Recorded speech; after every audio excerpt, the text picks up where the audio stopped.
नमस्कार, मी गौरी सुकटणकर झेपच्या आजच्या भागात तुमच्या सगळ्यांचं मनापासून स्वागत करते। भारत हा कृषीप्रधान देश आहे किंवा agriculture is the backbone of Indian economy असं आपण आजपर्यंत आपल्या शाळा कॉलेजेसमधून शिकत आलोय।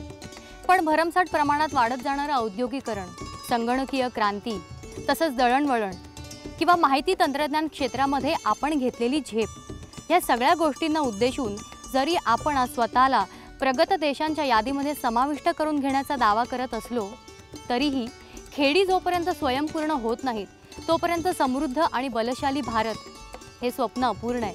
हा महात्मा गांधीजींचा विचार अगदी 100% खरा आहे आणि म्हणूनच शेती व्यवसायाला प्राधान्य देणं ही तर काळाची गरज आहे। बरं, शेती म्हणजे आज केवळ जमिनीतून अन्नधान्याचं किंवा भाजीपाल्याचं पीक घेणं किंवा फळांची लागवड करणं इतकंच राहिलेलं नाही, तर शेती व्यवसायाच्या व्यापक व्याख्येमध्ये आज कुक्कुटपालन, शेळी मेंढी पालन, दुग्ध व्यवसाय तसंच मत्स्योद्योगही समाविष्ट झालेला आहे।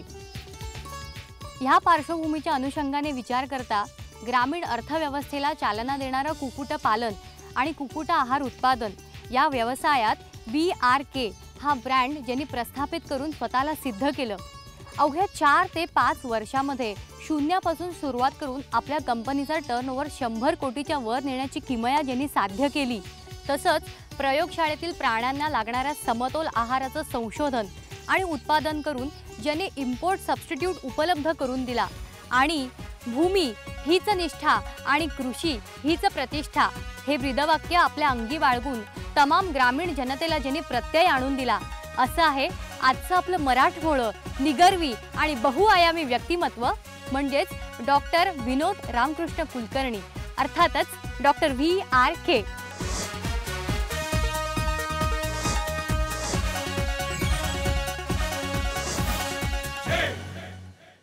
झेपच्या सर्व दर्शकांना माझं विनम्र अभिवादन। डॉक्टर VRK यांच्या जीवन प्रवासाची सुरुवात होते ते कावळगाव, तालुका देगलूर, जिल्हा नांदेड इथून। अर्थातच या गावचा चेहरामोहरा आपण पाहणार आहोतच, पण तो आजचा मूळ प्रश्न असा आहे की 40-45 वर्षांपूर्वी हे गाव कसं असेल बुवा? इथलं राहणीमान, इथली एकूणच सामाजिक आणि आर्थिक परिस्थिती कशी असेल? शिवाय 1972च्या महादुष्काळाची झळ इथल्या गावकऱ्यांनी आणि अर्थातच डॉक्टर VRKंच्या कुटुंबियांनी नेमकी कशी सोसली असेल? डॉक्टर VRKंवरती नेमका या सगळ्याचा काय परिणाम झाला असेल? का आजचं हे यशस्वी व्यक्तिमत्व याची पाळंमुळं लहानपणाच्या त्या संघर्षातच रुजलेली असतील? असं म्हटलं तर त्यात काही चुकीचे ठरणार नाही, हो ना? माझा जन्म 16 ऑगस्ट 1965 रोजी कावळगाव येथे ह्या माझ्या राहत्या घरी एका गरीब शेतकरी कुटुंबात झाला। कावळगाव हे गाव देगलूर तालुक्यात नांदेड जिल्ह्यात आहे आणि इथली साधारणतः मी जन्मलो तेव्हाची लोकसंख्या 700 ते 800 असेल आणि आज जर ही गावाची लोकसंख्या बघितली तर ती 5000च्या वरती गेलेली आहे। या गावामध्ये कावळगाव एक शेतीवरती आधारित असं गाव होतं। याची उत्पन्न साधना फक्त शेतीच असं होती आणि इथली शेतीची पूर्ण कोरडवाहू होती। इथे सिंचनाचा किंवा इरिगेशनचा काहीही त्यावेळेस पर्याय नव्हता। आज मात्र बऱ्याच ठिकाणी बऱ्याच शेतातनं विहिरी, बोरवेल्स आणि सिंचन व्यवस्था केलेली आहे आणि इथला शेतकरी आता त्यावेळेसच्या मानाने फारच पुढे गेलेला आहे। आजचा कावळगाव आणि जुन्या कावळगावमध्ये भरपूर मोठा फरक आहे। पूर्वीच्या काळी ग्रामपंचायत इथे नव्हतीच आणि आज ग्रामपंचायतचं कार्यालय वेगळं आहे। वाचनालयाचं नावही त्यांना इथल्या लोकांना माहीत नव्हतं, आज इथे वाचनालय आहे आणि सुसज्ज असे 2 मंदिरं ह्या ठिकाणी आहे। मारुतीचं मंदिर आणि एक दत्ताचं मंदिर ह्या ठिकाणी आहे। जे सुशिक्षितपणा जो त्यावेळी होता ह्याच्यामध्ये आजच्या ह्याच्यामध्ये जमीन आसमानाचा फरक आहे। आमचं कुटुंब जरा थोडंसं मोठंच होतं। आम्ही 7 भाऊ। माझ्या वडिलाचा शेती हाच व्यवसाय होता, पण त्या शेतीतनं येणारं जे इन्कम होतं ते आमच्या 7 भावंड आणि अशा मोठ्या कुटुंबाला पुरणारसर नव्हतं आणि माझ्या वडिलाचं निधन पण अगदी मी लहान असतानाच झालं होतं। त्यांचा चेहराही मला आठवत नाही। जेव्हा माझे वडील गेले होते त्यावेळेस फक्त 2 भावांचं लग्न झालं होतं आणि ह्या गोष्टीवरनं असं लक्षात येतं की आमचं सगळ्याचं शिक्षण होणं गरजेचं होतं आणि ते फक्त आईच्याच आणि वडील 2 भावावरतीच अवलंबून होतं। माझं 4थीपर्यंतचं शिक्षण कावळगाव येथेच झालं होतं। ह्या शाळेतनं मी 4थी जेव्हा पास झालो त्याच्यावर मी एकटाच फक्त या ठिकाणी उत्तीर्ण झालो होतो आणि इथून पुढचे 5वीचा क्लास इथे नसल्यामुळं मला इथूनच जवळ करडखेड जे 4-5 किलोमीटर अंतरावर आहे तिथे ॲडमिशन घ्यावी लागली आणि तिथून 5वी ते 10वीपर्यंतचा कार्यकाळ मी पूर्ण करडखेड येथेच केला आणि रोज जवळपास 4 ते 5 किलोमीटर जाऊन येऊन आणि येताना परत शेतामध्ये काम करून मी घरी यायचो. 1ली ते 4थीपर्यंत मी नेहमीच पहिला यायचो आणि 5वी ते 10वीपर्यंत दुसरा. ह्या गोष्टीचं कौतुक पूर्ण तालुकाभर व्हायचं. पण आपण हे मिळवलेलं यश आपल्याला पुरेसं असं वाटायचं नाही किंवा फारच कमी आहे असं वाटायचं, कारण कॉम्पिटिशन अशी नवीन नव्हतीच आणि म्हणूनच मला वाटायचं की आपण एक वासात लंगडी गाय शहाणी आहे. माझी आई अत्यंत शिस्तप्रिय, प्रेमळ, प्रसंगी कठोर बनणारी, मेहनती आणि त्यागी होती. कोणालाही दुःखी न करता तिचं काम नेहमी चालू राहायचं. वडिलांच्या पश्चात आमचं कुटुंब एकत्र ठेवण्यामध्ये तिचा मोठा वाटा आहे. ती नेमकं बोलणारी आणि नेहमीच कामामध्ये वाहून घेणारी अशी आई, आम्ही तिला जिजाई म्हणतो. माझा 3ऱ्या नंबरचा भाऊ मधुकर दादा आजही शेती करतो. त्याच्याकडे असलेला सामंजस्यपणा, व्यावहारिक ज्ञान, सहनशीलता या सगळ्यांचा विचार केल्यास तो आम्हाला अशिक्षित अजिबात वाटत नाही आहे. त्यांनी 1972 नंतरच्या दुष्काळानंतर आमच्या कुटुंबावर जी आर्थिक परिस्थिती निर्माण झाली होती, त्या काळात त्यांनी मोलमजुरी करून आमचं जे पालनपोषण केलं त्या व्यक्त करण्यासाठी आज तरी माझ्याकडे शब्द नाही आहेत. आमच्या घरची पार्श्वभूमी म्हणजे आमची वतनदारी होती, पटवारगिरी म्हणून. आणि वडील आमचे पटवारगिरी करत असाल. 4-5 गावाची पटवारगिरी होती. पण 1960मध्ये पटवारगिरी सिस्टीम अबॉलिश झाल्यानंतर, बंद झाल्यानंतर आमची आर्थिक ओढाताण सुरू झाली आणि आम्हाला शिक्षण घेते वेळेस खूपच त्रास होत होता. आम्ही मोठे झाल्यानंतर आम्हाला आमच्या दोघा भावांना सरकारी नोकरी मिळाली, करीत होतो आम्ही. आणि धाकटे भाऊ गावातच शिकत होते. मग एक करीत आम्ही एकेका भावाला शिकवत आम्ही कुटुंब सगळेजण थोडं शिकलो. माझ्या 4थ्या नंबरचा भाऊ कमलाकर दादा नुकतंच BSc करून गावाजवळ शिक्षकाची नोकरी पकडली होती. नोकरी अगदी छानच होती आणि ती पण गावाजवळच. आमच्या शेताला लागणारी गुंतवणूक आणि दुष्काळात झालेली उधारी यांची परतफेड त्यांनी 1-2 वर्षातच पूर्ण केली होती. यामुळे आमच्या गावातील आमची पत वाढली होती आणि एक आदरणीय आणि आदर्श कुटुंब म्हणून आमच्याकडे बघितलं जात होतं. पण त्यानंतर एकाच दिवशी आमच्या कुटुंबावर 2 आघात झाले. अचानक एके दिवशी कमलाकरदाची शाळा बंद पडली आणि नोकरी पण गेली. आणि त्याच रात्री, त्याच अमावस्येला आमच्या शेतात भली मोठी चोरी झाली. चोरांनी आमच्या शेतातलं मिरचीचं पीक सगळं उपडून नेलं होतं. आणि ह्या 2 मानसिक धक्क्याचा तो दिवस मी कधीच विसरणार नाही. अशा ह्या मानसिक परिस्थितीत वेगवेगळे आघात सहन करून मी मार्च 1980मध्ये 10वी फर्स्ट क्लासमध्ये उत्तीर्ण झालो. मी आणि विनोद एकत्र शिकलो. शिकत असताना विनोदची हुशारी आणि अभ्यास पाहून असं वाटलं होतं की एक फार मोठे अधिकारी होतील. पण त्यांनी हे नोकरी न करता त्यांनी एक व्यवसाय चालू केला आणि त्यात त्यांनी फार मोठं यश प्राप्त केलं. त्याबद्दल मला आणि माझ्या गावकऱ्यांना त्यांचा सार्थ अभिमान आहे. जे विनोद साहेबांनी काम चालू केले ते काम खूप अतिशय चांगलं व महत्त्वाचं काम आहे. तसंच त्यांचा आदर्श घेऊन सर्वजण जर काम केलं तर खरंच आमच्या कावळगावचं नाव साऱ्या महाराष्ट्रात गाजल. 12वीच्या राज्यस्तरीय बोर्ड परीक्षेत डॉक्टर VRK यांना 72% मिळाले. म्हणजे बघा, 82-83चा तो काळ आणि तेव्हा मिळालेले 72%. म्हणजे ना धड नेत्रदीपक यश, ना धड अपयश. नाही, असं माझं नाही, डॉक्टर VRKंचं हे मत आहे. पण डॉक्टर VRKंच्या आजच्या यशाचा विचार करता त्यावेळेसचे 72% हे यश होतं का अपयश हा मुद्दाच मुळी राहत नाही. कारण त्यानंतर त्यांनी परभणी येथे वेटरनरी कॉलेजसाठी ॲडमिशन घेतली आणि त्यांचा हा निर्णय अगदी अचूकच होता असंच आपल्याला म्हणावं लागेल.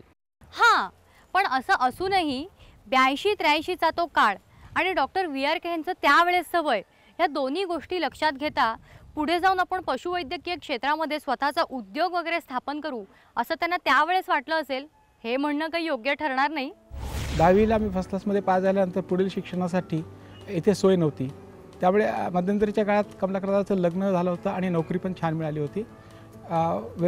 ओघानेच मला नांदेडला 11वीसाठी दादांनी बोलून घेतलं आणि मी 11वी सायन्सला नांदेडला ॲडमिशन घेतलं. कावळगाव आणि गरडखेडसारखं खेडं आणि नांदेडचं शहर ह्या 2 गोष्टीचा मेळ काही माझा बसत नव्हता. बऱ्याच प्रयत्नानंतर मी थोडाफार नांदेडच्या वातावरणाशी जुळून घेतलं. स्पर्धा वेगळी होती आणि कॉलेजचं वातावरणही वेगळं होतं आणि तिथली मुलं पण वेगळेच होते. पण मी माझी जिद्द सोडली नाही आणि त्या जिद्दीतून आणि प्रयत्नातून 11वीला मला नेत्रदीपक यश मिळालं. मी 11वीला असतानाच कमलाकरदादा पेणला प्रायव्हेट हायस्कूलमध्ये नोकरी मिळाली होती. त्यानंतर वहिनीला पण तिथेच नोकरी मिळाली. ओघाने माझे 12वी पण पेणलाच झालं. नांदेडचं वातावरण आणि पेणचं वातावरण यामध्ये जमीन आसमानाचा फरक होता. नांदेडचं जे वातावरण होतं मराठवाडी टाईप होतं, तर पेणचं जे वातावरण होतं एकदम मुंबईसारखं होतं आणि तिथे अशी वेगवेगळी स्पर्धा जाणवत होती आणि नांदेडपेक्षा कितीतरी जास्त पटीने तिथली स्पर्धा होती. त्या स्पर्धेला मध्ये मी अगदी हाताळायचं ठरवलं होतं, मनाशी घेतलं होतं की ह्यातनं आपल्याला पुढे जायचं आहे आणि असं बहुतांश बऱ्याच प्रयत्नानंतर मला 12वीमध्ये 72% मार्क्स मिळाले. आम्ही पेणमध्ये स्थायिक झालो. 12वीत तो आमच्याकडे आला. 12वीमध्ये असताना सुद्धा तो अतिशय निमूटपणाने शांतपणाने असा सुरेख असं छान अभ्यास करायचा. कुठलीही त्याची कशाबद्दलची तक्रार नसायची अजिबात. खेळकर वृत्तीने आणि मन लावून असा तो अभ्यास करायचा. माझी सकाळची शाळा असायची आणि त्याचं कॉलेज दुपारचं असायचं. त्यामुळे थोड्याशा मधल्या वेळामध्ये माझी शाळा सुटेपर्यंत तो एका हातात 12वीची पुस्तकं आणि कडेवर माझ्या मुलीला घेऊन यायचा. मग अर्ध्या रस्त्यात आमची भेट व्हायची. मग मी तिला घेऊन घरी जायची. हा प्रसंग आज आठवला तरी खूप आनंद आणि अतिशय असं वाईटही वाटतं की आज असं कोणी करेल का. आजूबाजूला आपल्या मैत्रिणी असतात, मित्र असतात, एखाद्या लहान मुलीला घेऊन शाळेच्या वाटेवरनं जायचं, पण हे तोच करू जाणे. कारण त्याला एकतर प्रेम आणि अभ्यासाची आस ह्या दोन्ही गोष्टी त्याच्याकडे असल्यामुळे तो हे करू शकला. माझा विनोद काका म्हणजे उत्साहाचा झरा, कायम आनंदी आणि एनर्जेटिक. आज काका ज्या प्रगतीपथावर आहे ते त्याचे अपार कष्ट, त्याची दूरदृष्टी आणि माणसांना सांभाळायची कला यामुळेच. विनोद कुलकर्णी 11वी पास होऊन मराठवाड्यातनं इथे 12वीला त्यांनी इथे येऊन ॲडमिशन घेतलेली होती. तो अभ्यासू होता, त्याच्यानंतर सालस होता. जे काही सांगितलं आहे तेच करण्याचा त्याचा कल होता आणि विशेष म्हणजे नवीन नवीन करण्याकडे देखील त्याचा ओघ होता. मला आठवतं आहे नक्की की 81 साली इथे गोरेगाव जिल्हा रायगड या ठिकाणी जिल्हा विज्ञान प्रदर्शन झालं होतं आणि त्या जिल्हा विज्ञान प्रदर्शनामध्ये त्यांनी रिफ्लेक्स ॲक्शन ही झुऑलॉजीमधलीच किंवा बायोलॉजीमधलीच एक कन्सेप्ट घेऊन एक मॉडेल केलं होतं आणि त्यावेळी त्याला हायर सेकंडरी ग्रुपमधून जिल्ह्यातनं पहिलं प्राईज मिळालेलं होतं. 12वीचे 72% माझं मार्क म्हणजे माझे काही एक नेत्रदीपक यश नव्हतं. मला पाहिजे ती इंजिनिअरिंगची ब्रँच व कॉलेज मिळालं नाही. शेवटी मी BSc इलेक्ट्रॉनिक्स केलं. पण पुढच्या वर्षी मला एकाच वेळेस आयुर्वेदिक, वेटरनरी, फूड सायन्स आणि फूड टेक्नॉलॉजी या सर्व ब्रँचमध्ये प्रवेशासाठी पात्र ठरलो. कुठला कोर्स निवडायचा ह्या संभ्रमात मी पडलो होतो. शेवटी कमलाकरदादांना मी पत्र लिहिलं की आपण त्यावेळेस मोबाईल नव्हते, त्यामुळे मला पत्र लिहायची गरज पडली आणि त्या पत्रातनं कमलाकरदादांनी असं सांगितलं की पोरे सराचं आणि माझ्या विचाराधी तू वेटरनरी करावं अशी सूचना दिली. मी त्याच मताशी होतो कारण पुढे क्लास 2ची नोकरी पक्की दिसत होती. 1983मध्ये मी परभणीला वेटरनरीला ॲडमिशन घेतलं. ICARची स्कॉलरशिप आणि कमलाकरदाची न चुकता येणारी 1 तारखेची MT ह्या आर्थिक जीवावर माझं वेटरनरी फारच छान चाललं होतं. कदाचित जर ही MT किंवा हे आर्थिक पाठबळ जर नसलं असतं तर मी कदाचित वेटरनरी कम्प्लीटही करू शकलो नसतो. कमलाकरदाचा स्वभाव असा काहीतरी वेगळाच होता. नेहमी मदत करणारा, कुटुंबावरती जीवापाड प्रेम करणारा आणि एक रिस्पॉन्सिबल व्यक्तिमत्व होतं. त्याचं विज्ञानावरचं आणि शिक्षणावरचं प्रेम हे फारच वेगळं होतं. परभणीचं वेटरनरी कॉलेज, तिथला प्राध्यापकांचा दर्जा आणि शिक्षण हे फारच छान होतं. तिथलं वसतिगृह अतिउत्तम होतं. मला तिथे मिळालेले मित्र फारच वेगळे होते. आधीच्या तुलनेमध्ये ह्या मित्रांचा स्वभाव, त्यांची विचारसरणी, त्यांची जीवनशैली फारच वेगळी होती. माझ्याबरोबर doctor Dombre, doctor Bose, doctor Moregaonkar, SP Deshpande, Joshi, Gavkare असा इत्यादी फार मोठा मित्रसमूह जमला होता आणि त्यांच्या प्रत्येक विचारसरणीबरोबर माझे विचार बदलत होते किंवा त्यांच्याशी सुसंगत होते. ह्या सगळ्यांच्या ज्या चर्चेतून वेगवेगळ्या प्रकारची विचारसरणी एकत्र आणत होतो. मी डॉक्टर व्ही आर कुलकर्णी यांना गेली 30 वर्षे ओळखतो आहे. त्याने व मी एकत्रच 1983ला परभणी येथील पशुवैद्यकीय महाविद्यालयामध्ये प्रवेश घेतला. तो व मी रूम पार्टनरच होतो. त्याच वेळेस मला त्याच्या कुशाग्र बुद्धीचा व गणितातील असामान्य प्रतिभेचा प्रत्यय आला होता. व्ही आर कुलकर्णी यांच्या पहिल्या उत्पादनाचा मीच ग्राहक होतो. त्यांच्या फीडचं प्रात्यक्षिक माझ्याच फार्मवर पहिल्यांदा वापरून पाहिलं गेलं आणि त्यात अत्यंत यशस्वी झाल्यानंतरच व्ही आरने आपली उत्पादने बाजारामध्ये आणली आहेत. अत्यंत प्रतिकूल परिस्थितीत ही गरुड भरारी घेणाऱ्या माझ्या मित्राच्या वाटचालीचा मी साक्षीदार असल्याचा मला यथार्थ अभिमान वाटतो. बऱ्याचदा आमच्या चर्चा व्हायच्या आणि त्या चर्चेतून फक्त ज्या चांगल्या गोष्टी आहेत त्याच मी आत्मसात करत होतो. या परभणीच्या वेगवेगळ्या वातावरणातून वेगळ्या अशा वातावरणातून मी चांगले मित्र आणि चांगली माणसं कशी गोळा करायची हे आत्मसात केलं होतं. अशा सर्व चांगल्या गोष्टी मी आत्मसात करत 1988मध्ये माझं वेटरनरी चांगल्या मार्कांनी कंप्लीट केलं. सगळेच विद्यार्थी चिकित्सक असतात. व्ही आरमध्ये एक वेगळाच गुण होता. ते नेहमी शोधायचे की यात शेतकऱ्याचं काय, याच्यामध्ये उद्योजकाचं काय आणि या क्षेत्राचा संबंध आपल्याला समाजाशी कसा जोडता येत आहे. मी जेव्हा त्यांना विषयज्ञान देत होतो तेव्हा प्रत्येक बाबतीमध्ये त्यातलं अर्थकारण आणि याची ॲप्लिकॅबिलिटी ज्याला आपण म्हणतो की शेतकऱ्यांच्या दृष्टीनं ती विचारण्याची त्यांची पद्धत अतिशय वेगळी होती. स्वतः उद्योजक होणं आणि इतरांसाठी प्रयत्न करणं असा एक असामान्य विद्यार्थी माझ्या जीवनामध्ये आला याचा मला सार्थ अभिमान आहे. तुम्हाला तो डॉट्सचा गेम आठवतोय? म्हणजे बघा हा, असे डॉट्स असतात आणि आपण ते जॉईन करायचे असतात. मग एक छानसं चित्र तयार होतं. अर्थातच डॉट्स जॉईन करण्याअगोदर कोणालाच माहीत नसतं की नेमकं कुठलं चित्र तयार होणार आहे. मला असं वाटतं आयुष्याचंही असंच आहे नाही का? ह्यावरनं मला एक छानशी म्हण आठवली, जे होतं ते चांगल्यासाठीच होतं. काय झालं? नाही, तुम्हाला तुमचं कोणी असं आठवलं का की वेळप्रसंगी ज्यांनी ही म्हण तुम्हाला ऐकवली आहे? पण ह्या म्हणीनुसार असंच होतं आणि ह्याला कुठलाही अपवाद नाही हे सांगणारा सिद्धांत आजवर तरी अस्तित्वात नाही. किंबहुना आपल्या मनाविरुद्ध एखादी गोष्ट घडली की आपण नाराज होतो, खट्टू होतो. तर तसं होऊ नये म्हणून, आपण भरकटू जाऊ नये म्हणून cool it, take it easy ह्या धर्तीवरचा हा एक मोलाचा सल्ला असावा. पण आज डॉक्टर व्ही आर केनी त्यांच्या आयुष्यातल्या डॉट्सची जी काही जुळवाजुळव करून एक छानसं चित्र तयार केलं आहे ना,